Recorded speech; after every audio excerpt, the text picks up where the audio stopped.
Bonjour à tous. Le 20 février 2020. À Caen, une année 20 sur 20. Sur l'Union communautaire Vie et Boulogne, nous nous retrouvons tous les mois. Le travail de qualification des cours d'eau est presque terminé. J'espère que les remontées du terrain seront toutes prises en compte. Autre point, un nouveau lycée est prévu sur Esnay. Les agriculteurs ont été sollicités et ont répondu favorablement pour fournir la paille nécessaire à l'isolation. En mars, nous avons aussi rencontré la gendarmerie, en rapport avec l'agribashing et les intrusions en élevage. À ce propos, la campagne de Mediapart contre la FNSEA, ces questions sur faut-il manger de la viande et le scandale des abattoirs ressurgissent toujours les veilles de salon. Ne serait-ce pas calculé? C'est ça l'agribashing. France, veux-tu toujours de tes paysans? En septembre, mois des manifs. Bonne participation en voiture ou en tracteur. Nous avons passé une journée essentielle pour la cohésion syndicale. L'actualité météo n'est pas réjouissante et les incidences sont multiples. Travaux difficiles, manque de fourrage, manque de paille, le tout qui se traduira par un manque de trésorerie.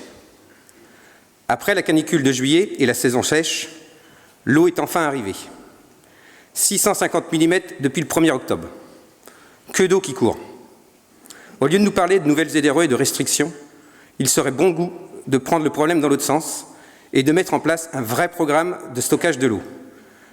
La récupérer quand elle tombe, afin d'utiliser quand on a besoin, pour les humains comme pour les cultures. Ça, c'est du bon sens. Toute l'année, nous avons aussi participé à la consultation pour le PLUIH et le PCAET. Rencontres avec les élus, participation aux réunions publiques, vérification des cartes. Il faut toujours retravailler les cartes car les bureaux d'études n'hésitent pas à faire réapparaître des zones humides, à sanctuariser les haies. Il nous faut de la cohérence sur tout le territoire. Le dossier avance bien. Et patatras, les ZNT débarquent et nous éloignent de nos concitoyens. Le passage en CDP9 sera difficile, mais l'application de la loi doit concerner tout le monde et ce n'est pas l'agriculture seule de supporter toutes ces zones. ZNT, MAE, CETA, Mercosur, ZRE, SAGE, autant de sigles difficiles à comprendre et qui ne sont que source de contraintes sans revenus supplémentaires. Ne parlons pas de Polynésie, j'espère que 2020 va nous apporter des éclaircissements sur son fonctionnement. Nous sommes dans un monde d'anti-tout, alors pas tout comme en Chine. Nos élevages, nos cultures, nos pratiques, tout est remis en cause. Qui sont ces personnes qui s'introduisent dans les élevages et qui menacent les agriculteurs qui travaillent dans leurs champs? Ils ont perdu toute notion du vivant, que ce soit végétal ou animal. Et c'est ce qui explique en partie la fracture entre la société et nous. Ces mêmes personnes qui nous disent protéger l'environnement et qui nous polluent avec leurs messages, ont-ils compris qu'il n'y a pas d'environnement sans agriculture?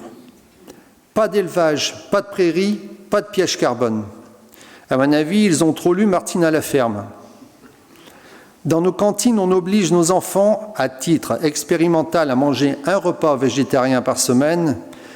Manger des légumes, ça ne peut pas faire de mal, mais des boulettes de soja, n'importons pas ce que nous ne produisons pas. Bonjour le bilan carbone. En 2 ans, sur la Comcom, nous avons perdu une centaine d'exploitants pour 16 installations.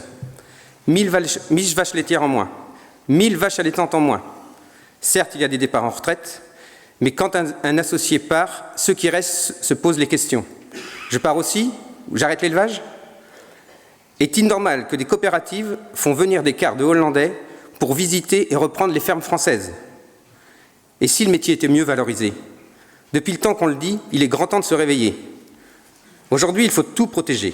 Les sangliers, les loups, les zones humides, les haies. Quand décidera-t-on de protéger l'agriculteur et de le rémunérer à sa juste valeur? Si on gagne bien sa vie, on est positif. On embauche, on installe, on s'ouvre à la société.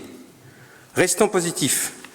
Les EGA vont nous ramener de la rémunération et les négociations avec les acteurs des filières vont nous pousser en avant avec la concrétisation du label rouge et de l'agriéthique. Mais les choses n'avancent que lorsque l'on s'immisce dans les négos. La preuve avec notre marque Juste, qui se fait une place dans les rayons. Il faut en faire de même avec nos COP et nos OP pour avoir des prix décents et la juste rémunération de notre travail. Notre métier est complexe, c'est vrai. Communiquer dessus, c'est compliqué aussi.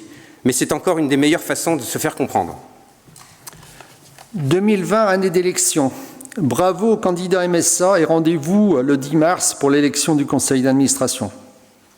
Élection aussi dans le réseau. Merci à Cyril, Olivier, Marcel, qui laissent la place à Sébastien, Gaël, Cédric.